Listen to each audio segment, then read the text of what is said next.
Assalamualaikum warahmatullahi wabarakatuh.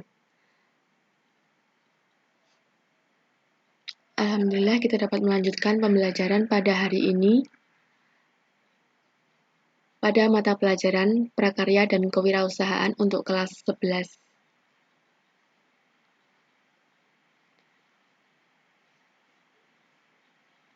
Nah, baik sebelum memulai pembelajaran pada hari ini, marilah kita berdoa terlebih dahulu. Berdoa dimulai.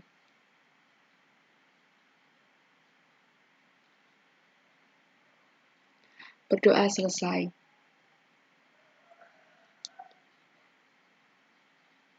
Nah, pada materi hari ini kita sedikit berbeda dari materi minggu lalu. Kalau minggu lalu mengenai ide serta analisa usaha, nah kalau sekarang kita berganti ke bab 2 menjadi sistem pengolahan makanan khas asli daerah dari bahan pangan nabati dan hewani.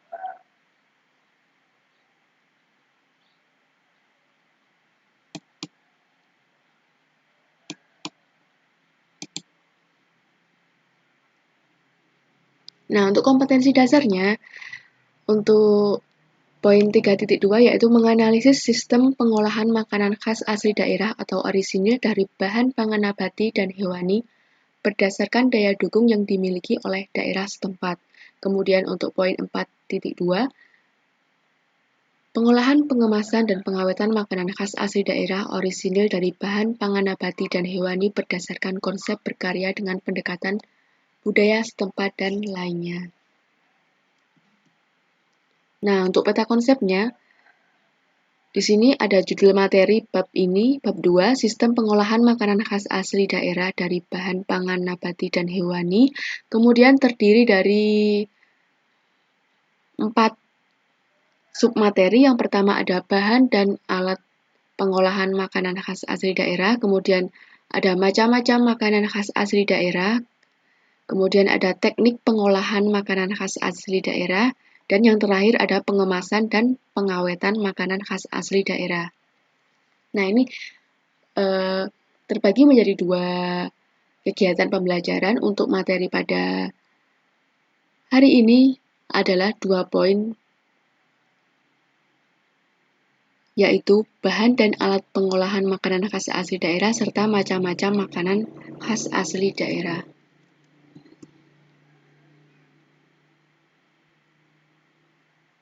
Untuk tujuan pembelajarannya, yang pertama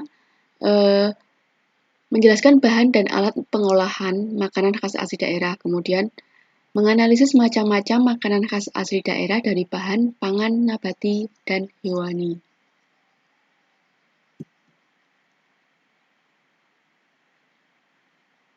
Baik, kita akan membahas pada materi sub pertama dulu mengenai bahan dan alat pengolahan makanan khas asli daerah. Yang pertama, bahan pengolahan makanan khas asli daerah. Nah, seperti kita tahu bahwa bahan pengolahan makanan khas asli daerah tentunya terbuat dari bahan, kalau tidak nabati ya hewani. Nah, untuk mengetahui pengertian serta manfaatnya, nanti kita akan bahas bagaimana sih manfaat dari bahan pangan nabati, kemudian bagaimana sih manfaat dari bahan pangan hewani. Nanti perhatikan terus.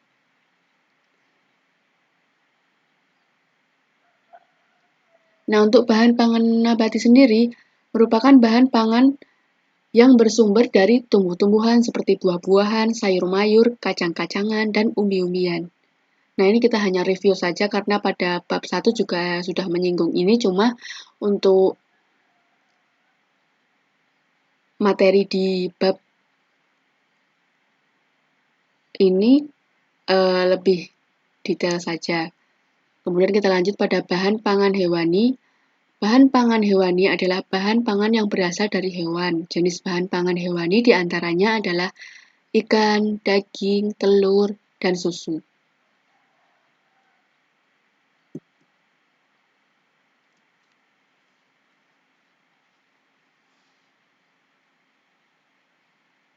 Nah, Untuk bahan pengolahan makanan khas asli daerah, di sini kita bahas mulai dari bahan pangan nabati terlebih dahulu. Bahan pangan nabati ini terdiri dari apa saja sih? Nah, yang pertama bisa dari buah-buahan dan sayur mayur. Nah, ini kandungannya ada sumber vitamin dan mineral, ada serat makanan, dan sejumlah zat bermanfaat lainnya.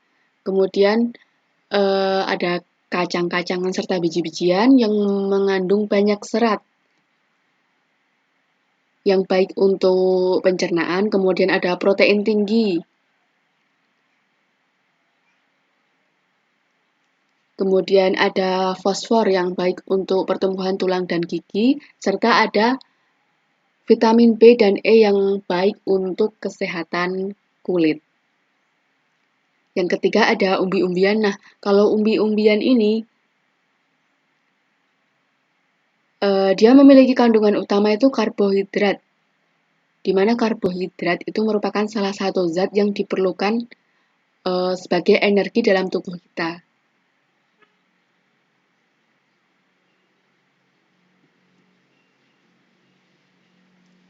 Nah, lanjut kita ke bahan pangan hewani. Di sini terdiri dari beberapa macam. Yang pertama ada telur. Memiliki kandungan gizi tinggi seperti air, protein, karbohidrat, mineral, lemak, dan vitamin. Nah, tetapi kadang telur ini mengandung bakteri yang namanya salmonella yang berasal dari kotoran ayam. Nah, maka dari itu, untuk memasak telur ini harus dimasak dengan penanganan yang tepat agar bakteri dapat mati. Yang kedua ada ikan. Ikan ini terbagi atas beberapa jenis, yaitu ikan air laut, ikan air tawar, dan ikan air payau. Ikan mempunyai kandungan gizi diantaranya tentunya tinggi akan protein, kemudian vitamin, dan mineral.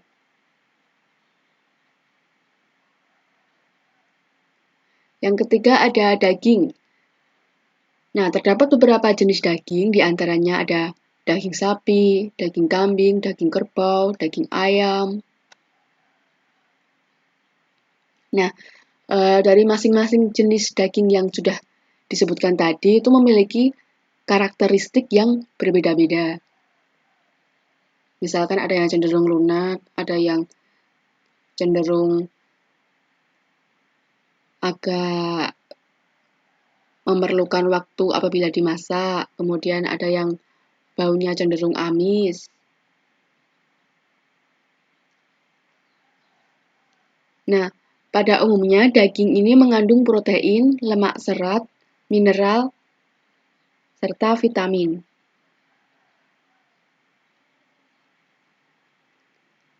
Yang keempat ada susu, memiliki kandungan air, lemak, protein, karbohidrat, vitamin, asam folat, dan mineral.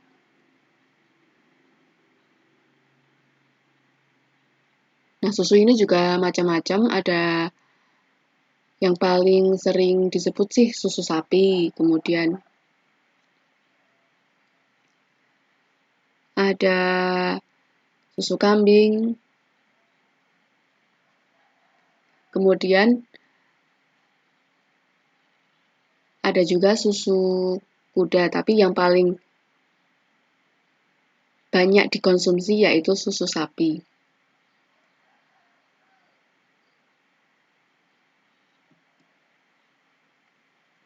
Nah, di sini kita akan melihat perbedaan karakteristik antara bahan pangan nabati dengan bahan pangan hewani. Kita mulai dari bahan pangan nabati terlebih dahulu. Yang pertama, kalau bahan pangan nabati umumnya memiliki daya awet yang tinggi. Kemudian cenderung tahan terhadap tekanan dan tidak gampang rusak. Yang ketiga, meski sifat bahan spesifik, namun masih dapat dicari sifat umumnya. Kemudian yang keempat, selain sumber protein dan lemak, bahan pangan nabati banyak juga berperan sebagai sumber karbohidrat, mineral, dan vitamin. Sedangkan untuk bahan pangan hewani karakteristiknya sebagai berikut. Yang pertama, mereka umumnya mudah rusak atau bisa dibilang daya awetnya rendah. Kemudian umumnya bersifat lunak, tidak tahan dengan tekanan. Yang ketiga, sifat setiap bahan sangat spesifik dan sangat sulit generalisasi dan hantaman.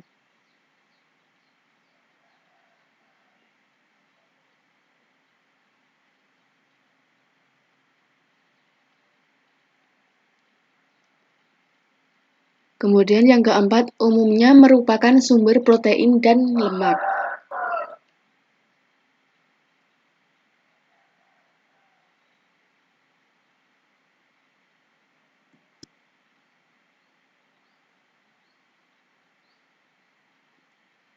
Nah, sub yang kedua ada alat pengolahan makanan khas asli daerah.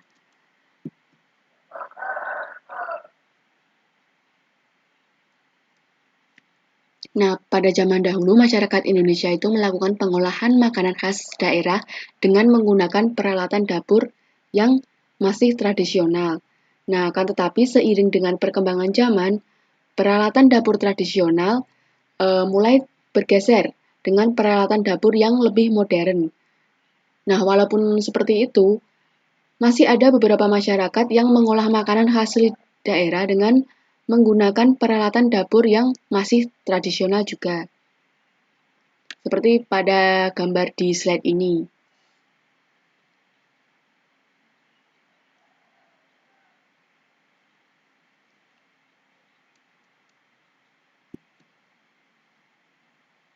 Nah, di sini kita akan membahas satu persatu contoh alat pengolahan makanan khas asli daerah yang menjelaskan mengenai nama, kemudian gambarnya, serta karakteristiknya bagaimana. Yang pertama ada tungku. Nah, di sini ini jadi gambar tungku ya. Yang sini untuk meletakkan misalkan panci atau dandang bisa diletakkan di sini. Kemudian ini untuk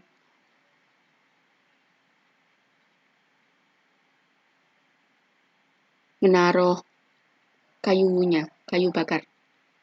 Nah, tungku merupakan bagian yang paling utama pada dapur tradisional. Ada beberapa penyebutan lokal untuk tungku, diantaranya orang Jawa menyebutnya dengan pawon. Kemudian tungku dibuat dari batu cadas, tanah liat, atau dari batu bata. Jadi macam-macam. Bahan bakar untuk memasak menggunakan tungku adalah menggunakan kayu.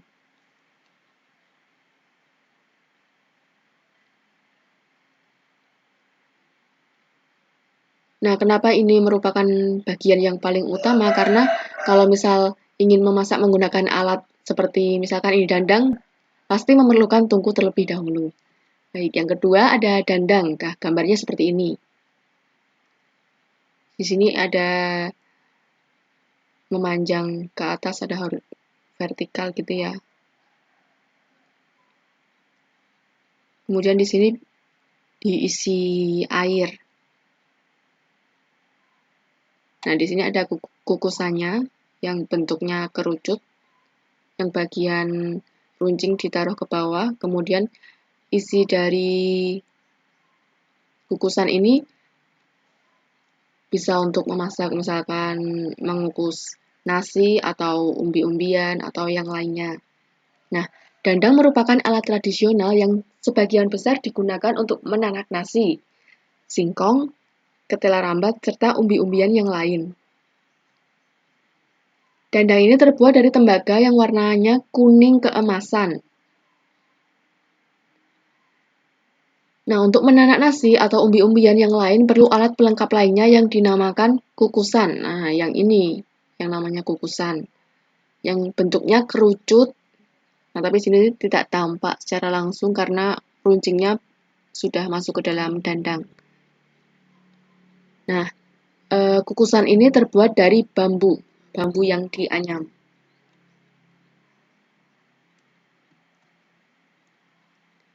Alat pengolahan yang selanjutnya ada belanga. Nah, gambarnya seperti ini. Seperti kalau modernnya panci.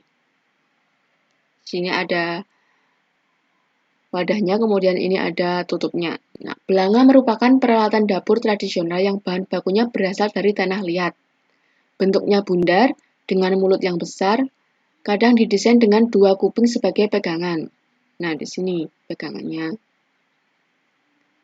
Nah, di Jawa, belanga lebih umum disebut dengan kuali, sedangkan di Aceh disebut dengan belangong. Selanjutnya ada kendi. Nah, di sini gambarnya seperti ini. Kendi adalah tempat atau wadah air minum yang terbuat dari tanah liat. Di beberapa daerah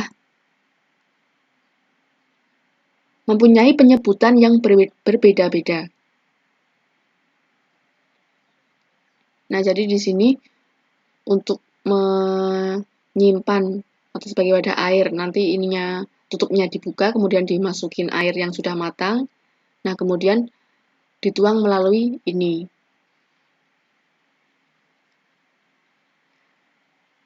Biasanya air yang disimpan di kendi apabila dikonsumsi itu lebih segar daripada yang disimpan di teko.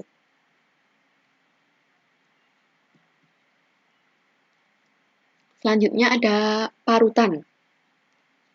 Ini berbentuk persegi panjang.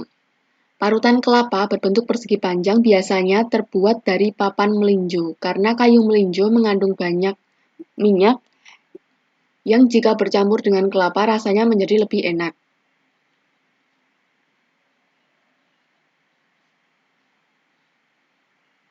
Nah, parutan ini selain berfungsi untuk memarut kelapa, bisa juga untuk memarut yang lain, sayur-sayuran yang lain. Misalkan ingin memarut wortel, bisa juga menggunakan parutan. Atau memarut singkong, apabila ingin dibuat makanan tradisional yang lain. Selanjutnya ada cobek dan ulekan. Di sini ini cobeknya, kemudian yang ini ulekannya. Cobek biasanya terbuat dari batu ataupun tanah liat. Kemudian ulekan, ada yang terbuat dari batu juga, tapi ada yang terbuat dari kayu. Penyebutan masyarakat dari berbagai daerah tentunya juga berbeda-beda. Cobek dan ulekan memiliki fungsi untuk menghaluskan sesuatu, misalkan bumbu, atau biasanya sering digunakan untuk membuat sambal.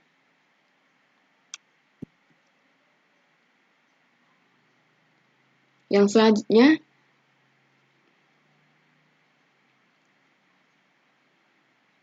nah, seiring dengan perkembangan zaman, penggunaan peralatan untuk mengolah makanan tradisional itu semakin ditinggalkan. Karena banyak masyarakat yang beralih ke peralatan memasak yang lebih modern. Nah, mungkin mereka beranggapan bahwa peralatan modern itu lebih praktis, awet, bisa juga lebih bersih, dan lain-lain. Nah, tetapi apabila ditelusur lebih jauh, manfaat yang dapat diperoleh dari penggunaan peralatan dapur tradisional ini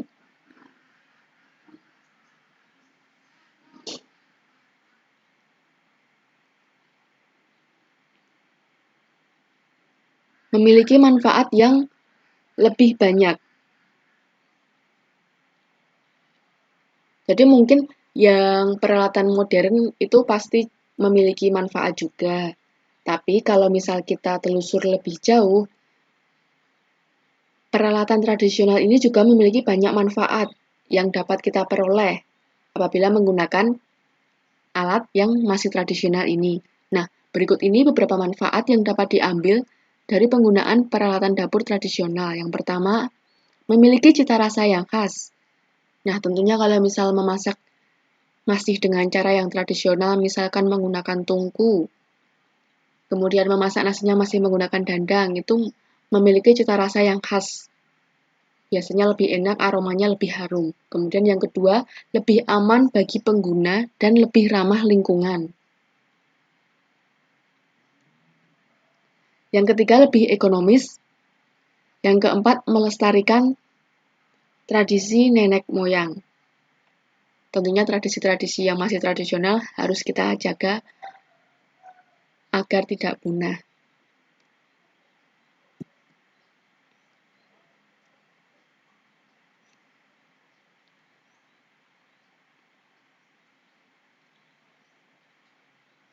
Selanjutnya ada macam-macam makanan khas asli daerah dari bahan pangan nabati dan hewani. Nah, makanan khas daerah sendiri adalah makanan yang biasa dikonsumsi di suatu daerah. Karakter masakan di suatu daerah biasanya mencerminkan karakter masyarakatnya. Misalkan, untuk daerah pegunungan biasanya menghasilkan masakan dari sayur mayur karena iklim pegunungan yang dingin. Seperti di Dieng itu banyak menanam sayur mayur. Kemudian, umumnya masakannya serba panas dan pedas untuk menghangatkan badan.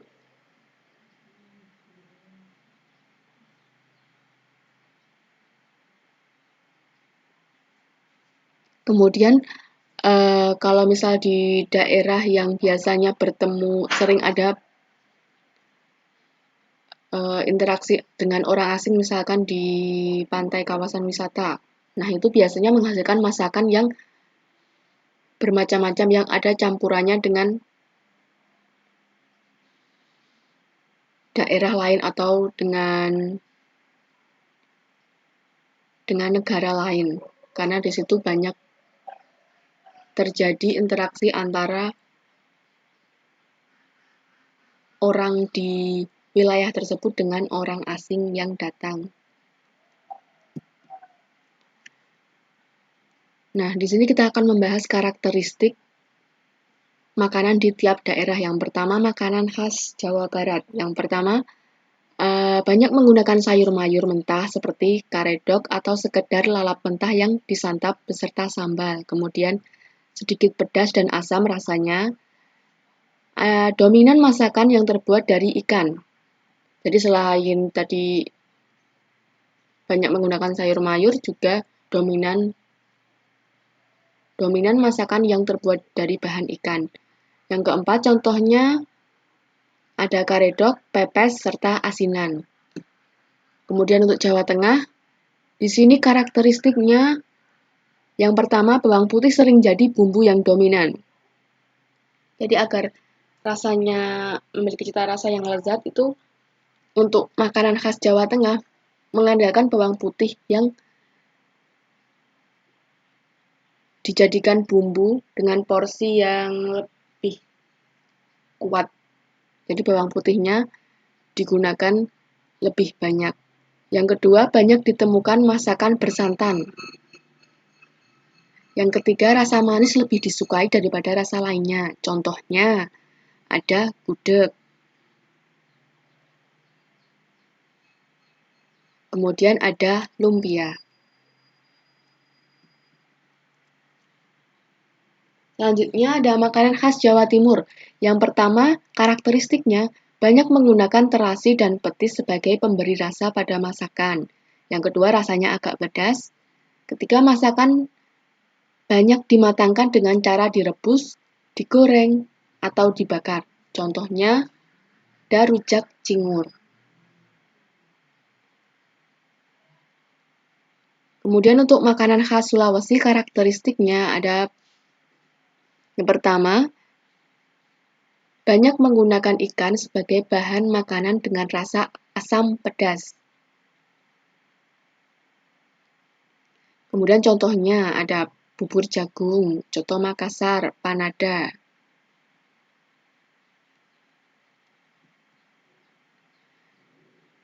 Karakteristik untuk makanan khas Sumatera yang pertama menggunakan banyak bumbu terutama makanan khas Sumatera Barat. Jadi kalau makanan Sumatera Barat tuh bumbunya banyak banget.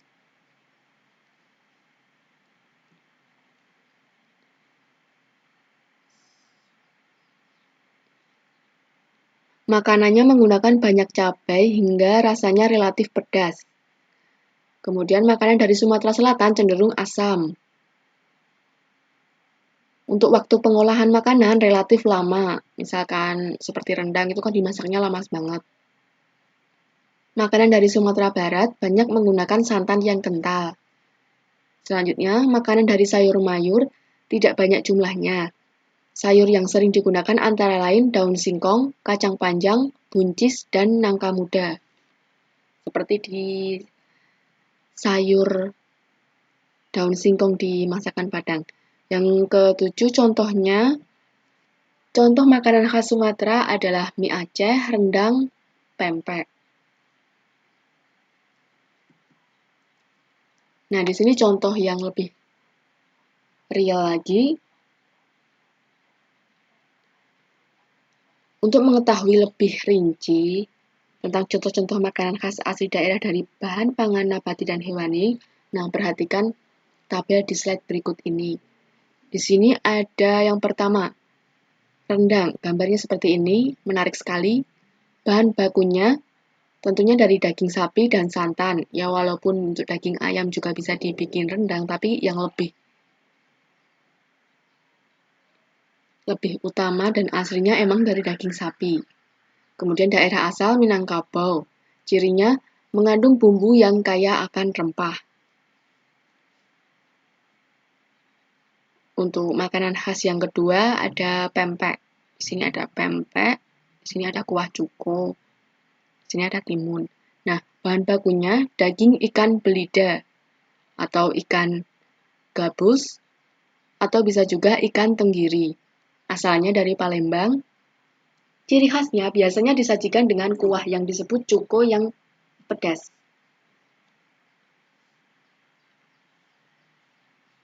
Nah, ini tadi yang disebut cuko. Yang rasanya manis, pedas, asam. Selanjutnya ada Bika Ambon.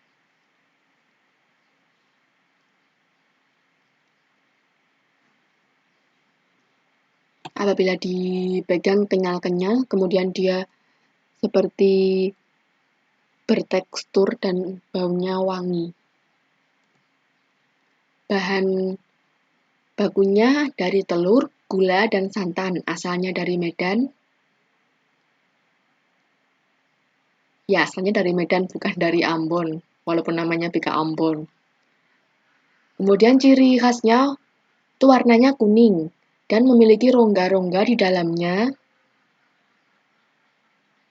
Kemudian memiliki cita rasa dan aroma sangat khas. Selanjutnya, makanan khas daerah berikut ini. Namanya gudeg. Pasti sudah tidak asing lagi. Bahannya tentu saja dari nangka muda, asalnya dari Yogyakarta, kemudian ciri khasnya warna kecoklatan, kemudian rasanya manis, dan biasanya disajikan dengan sambal krecek. Bisa juga dengan ayam kampung serta bacem telur.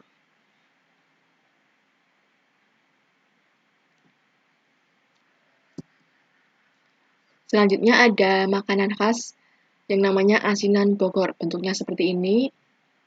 Di sini ada buah-buahan, ini kacang, kemudian ini kuahnya. Nah, bahan bakunya dari buah-buahan, misalkan ini mangga muda, pala, kedondong, pepaya, dan lain-lain. Asalnya dari Bogor. Kemudian ciri khasnya itu disajikan dengan kuah cuka yang rasanya asam, manis, dan pedas. Selanjutnya, makanan khas asli daerah namanya celorot atau celorot.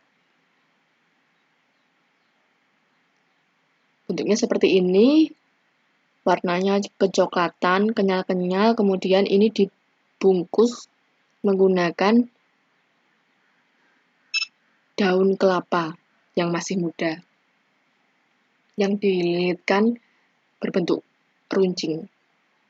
Bawahnya ini runcing, kemudian yang atasnya memiliki rongga yang lebih besar. Nah, bahannya ini dari tepung beras, santan, dan gula merah. Asalnya dari Lombok di Nusa Tenggara Barat. Ciri khasnya, ini merupakan kue khas adat suku Sasak yang biasanya dibungkus daun kelapa muda yang dililit seperti terompet.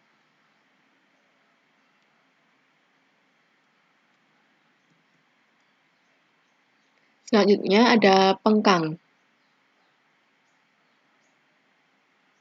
Bahannya dari beras ketan, asalnya dari Pontianak.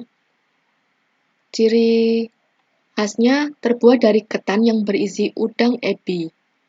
Nah, ini dibungkus dengan daun pisang yang berbentuk atau dibentuk segitiga yang dijepit dengan bambu. Nah, di sini bentuknya segitiga, kemudian dijepit dengan bambu.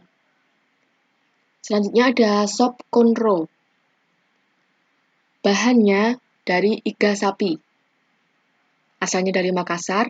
Nah, ciri khasnya berkuah, memiliki kuah, kemudian berwarna coklat yang cenderung kehitaman, biasa dimakan dengan ketupat yang dipotong terlebih dahulu.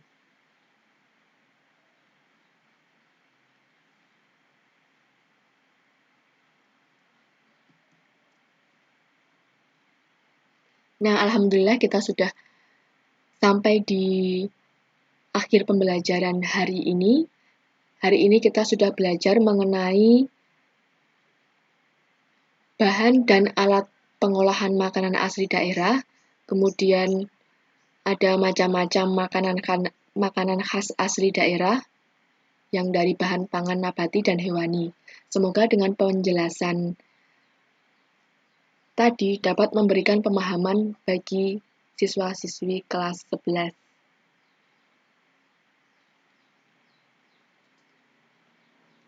Saya tutup pembelajaran pada hari ini. Apabila ada salah, mohon dimaafkan.